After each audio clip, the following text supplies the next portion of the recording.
بسم اللہ الرحمن الرحیم۔ میں اس وقت موجود ہوں ہمارے نوشکی کے ممتاز سیاسی، سماجی و قبائلی شخصیت سردار عزیز احمد خان مینگل صاحب کے ساتھ۔ میں ان سے نوشکی اور نوشکی کے مسائل اور بالخصوص قبائلی حوالے سے یا حالیہ جو کرنٹ افیئرس کے معاملات نوشکی میں ان کے متعلق سوالات کروں گا جس کا وہ ہمیں جواب دیں۔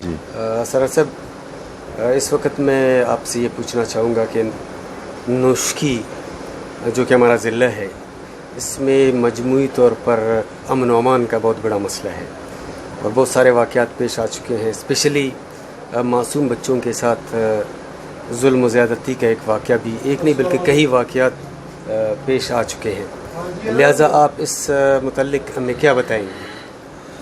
میں آپ سے عرض کرتا ہوں، نوشکی وہ علاقہ تھا، پہلے تو ضلع چاغی کہلاتا تھا لیکن ضلع جدا ہو گیا، بڑے غیرت مند، پرامن اور اچھا علاقہ تھا۔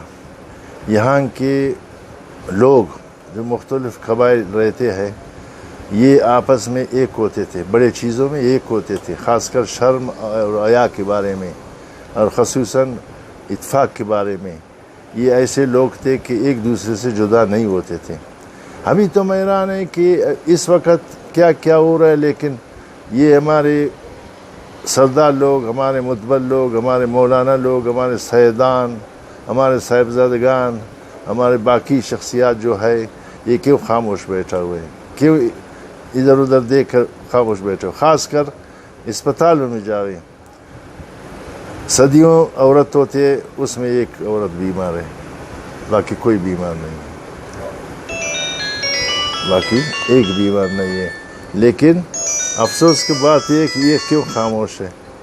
خاموش نہیں ہونا چاہیے، اس میں ایسے کردار ادا کرنا چاہیے۔ ایک نہ ایک دن تو ادھر آگ اٹھے گا، ایک دن ضرور آگ اٹھے گا غیرت مند لوگوں سے، جس کو غیرت تھا۔ لیکن کوئی بندے اپنے عورتوں کو یہ نہیں پوچھتا ہے کہ بھئی صبح سے ہم نے کھلتے ہوئے شام تک، رات کے 1 بجے تک نوشکی بازار میں جو ایک حیادار اور پرامن بازار تھا، اس میں آپ دیکھ لیں اور جو لوگ آ کر دیکھ لیں کہ مرد سے زیادہ عورت۔ اس کی وجوہات کیا ہو سکتے ہیں صدر صاحب؟ یہ جو حالات بن گئے اس طرح، اس کی وجوہات کیا ہو سکتے ہیں؟ اس کے وجوہات یہ ہے کہ پابندی ہو جاوے، باقی دوسرا ہے کہ غیر علاقے کے لوگ ادھر آیا، ان علاقوں کو ڈسٹرب کر کے، خراب کر کے رکھ دیا۔ تو لہٰذا ہم اپیل کرتے ہیں اپنے بڑوں سے، اپنے خاص کر عوام سے کہ ہر ایک اپنے گھروں میں پابندی لگاوے، اپنے عورتوں کو نہیں چھوڑے، ورنہ ہم لوگ ایک نہ ایک دن اٹھیں گے۔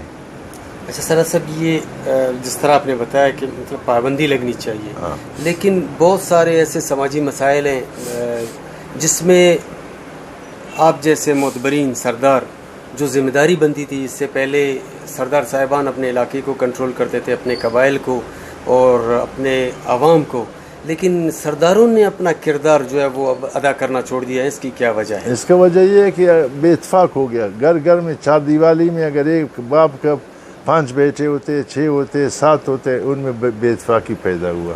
سب سے بڑی یہ بے اتفاقی پیدا، ایک ہی ایسا خاندان نہیں ہے کہ اپنے گھر سے وہ بے اتفاق نہ ہو۔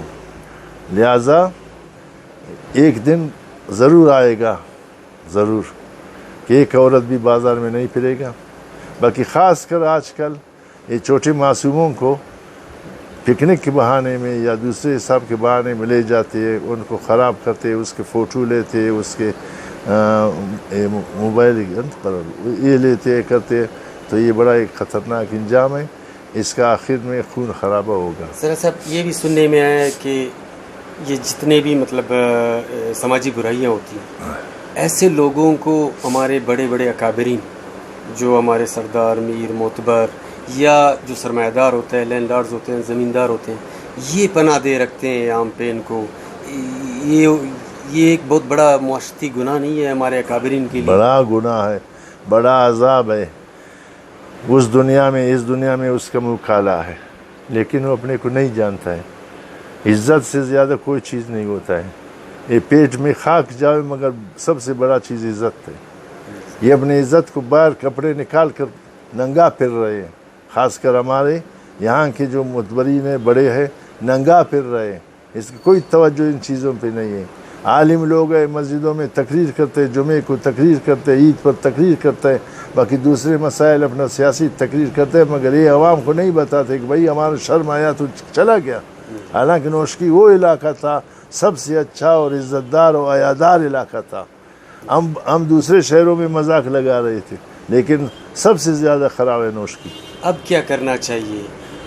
علماء کو کیا کردار ادا کرنا چاہیے, سردار کو کیا کردار ادا کرنا چاہیے, اور سرکار کو کیا کردار ادا کرنا چاہیے؟ اس میں سرکار کے ایک بندے مل کر باقی سارے ایک میٹنگ بلائے, ایک جرگہ بلائے, اس کے بارے میں فوراً ایک جرگہ بلائے. خاص کر پھر اس میدان میں پھر سرکاری بندوں کو میں کیا بولوں گا. اس میں خاص کر سرکار کے جو ہے بڑے بڑے لوگ پیسے لے کر شامل ہیں. یہ تو بہت مطلب خطرناک بات آپ نے کی. خطرناک پیسے لے کر شامل ہے. ایک پیسہ وہ تنخواہ لیتے ہیں پہلے سے, عوام کے پیسے سے لیتے ہیں, لیکن جو جرائم ہوتے ہیں پھر ان سے بھی پیسے لیتے ہیں, تو یہ بہت بڑا گناہ ہے. جرائم میں بلکہ شامل ہے, جرائم میں بلکہ شامل ہے. کئی واقعات ان اداروں سے ہوا ہے, کئی واقعات. تو پھر ہم علاقائی لوگوں کو کیا کرنا چاہیے؟ علاقائی لوگ ایک جرگہ بلاویں, جرگے میں جرگے پر کامیاب ہم لوگ نہیں ہوا پھر اب ہر ایک اپنا راستہ پھر خود جانتا ہے. مطلب یہ ایک ایسا انارکی نہیں پھیلے گا علاقے میں اگر یہ سیکورٹی فورسز ہیں, پولیس ہیں, لیویز ہیں, باقی ادارے, ان کی موجودگی میں اگر اس طرح کے واقعات ہوتے ہیں, پھر وہ اگر اپنے اختیارات سے سرنڈر کرے اور عوام آ جائیے تو پھر ایک انارکی پھیل جائے گا. یہ ہمارے بڑے بڑے جیسا کہ نظاروں کا آپ نے نام لیا, اس کے بڑے بڑے افیسر, ان کو چاہیے کہ ان کو کنٹرول کرے. جیسا کہ خیرات کی صورت میں پیسے آتے ہیں ان کو عورتوں کو منع کریں, ان کے مردوں کو بلائیں, یا یہ کہ عورت ان کے ساتھ ایک مرد ہونا چاہیے, خاص کر یتیم لوگوں کے لیے ہونا چاہیے. صرف عام اس طرح نہیں ہونا چاہیے. اچھا, قبائلی روایات میں یہ جو معصوم بچوں کے ساتھ زیادتی کرتے ہیں ان کی سزا کیا ہے؟ ان کا سزا گولی ہے اور کیا ہے, یعنی موت. ہاں. تو پھر ان پر عمل درآمد کون کرے گا؟ عمل درآمد یہی ہے کہ ایک تو روکے اس کو, پہلے یہ کہ روکے پھر کہ ہر ایک کو ایک الواد ہوتا ہے. یہ تو عزت کا سوال ہے. آپ ایک کے ساتھ بے عزتی کرو گے تو بے عزت لوگ یہ چیزوں کو کرتے ہیں, یہ چیزوں کو بے عزت لوگ کرتے ہیں, عزت والے نہیں. خاص کر بے عزت لوگ ہیں وہ ان چیزوں کو کرتے ہیں, اپنے الوادوں کو کنٹرول نہیں کر سکتے ہیں. یہ باپ کو چاہیے, باپ اور ماں کا بڑا فرض ہوتا ہے اس میں, باپ اور ماں کا بڑا فرض ہوتا ہے اس میں, ہاں, کہ اپنے الوادوں کو سنبھالیں, وہ چیک اینڈ بیلنس رکھے, ان کی حرکات پر, ان کے روزانہ معمولات پر چیک اینڈ بیلنس رکھے. بڑی مہربانی سر. آپ یہ دیکھ لیں کہ بلڈنگوں میں جو یہ نکاسہ ہوتا ہے, نکاسوں میں سریا ہوتا ہے, یا گٹروں میں جو یہ گٹر کا منہ ہوتا ہے, ان کو اپنے چرس اور نشے کی خاطر رات توڑتے ہیں, تھوڑا چرس لیتے ہیں, اپنا نشہ پورا کرتے. سارے ہمارے قیمتی بلڈنگوں کا نکاسہ, سریا, دروازے سب ٹوٹ پوٹ کر لے جاتے ہیں. تو اس کا مقصد یہ بھی آپ نے بتا دیا کہ یہاں منشیات کا استعمال زیادہ ہے, منشیات ہو رہا ہے, نشہ بہت ہے.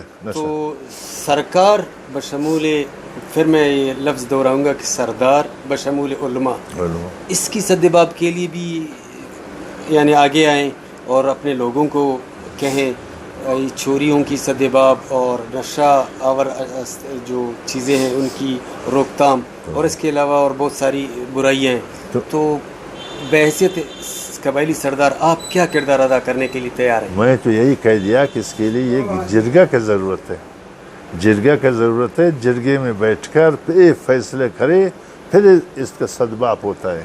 بغیر جرگے سے اکیلا میں کیا کر سکتا ہوں. یہ جرگے کے ذریعے سے پھر ان میں باقاعدہ ہم لوگ وہ شامل کریں گے اپنے فورس. قبائلی جرگوں میں اب وہ دم رہا ہے پہلے کی طرح جو جرگے ہوتے تھے ان کی فیصلوں پر عمل درآمد ہوتا تھا؟ جرات تو جاوی ہے, دم ہے. سردار صاحب آپ ہمیں یہ بتائیں, جو پرانا نوشکی تھا اور آج کا نوشکی, اس میں کیا فرق ہے قبائلی روایات اور لوگوں میں؟ قبائلی روایت وہی, میں اس دادے کا الواد ہوں جو صدر محمد خان کا، میں اس کا یعنی نواسا ہوں. اس نے اعلان کیا مولوی صاحبان کو کہ مسجد میں لاؤڈ اسپیکر میں اعلان کروں کہ ہمارے گھر میں تعزیت ہوا ہے. تو یہاں کے جتنے قوم تھے تعزیت کے لیے روانہ ہوا. سردار سے پوچھا محمد خان سے، ہمارے دادا سے، کہ کون مر گئے سر آپ کے خاندان میں؟ کہتے کہ مر تو کوئی نہیں گیا ہے، مگر آیا گیا ہے، شرم آیا گیا ہے.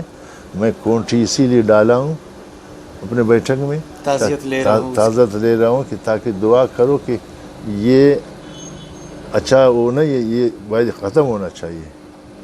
یہ حیا اور شرم کا جو بات ہے، یعنی آج حیا اور شرم کا جنازہ اٹھ گیا، اسی لیے ختم ہو گیا. میں اس لیے دعا کرتا ہوں کہ واپس یہ حیا اور شرم واپس آ جاوے اپنی جگہ میں، دستبردہ یعنی حیا اور شرم نوشکی کا رہ جائے، ورنہ تو برائی آگے بہت ہوتا ہے.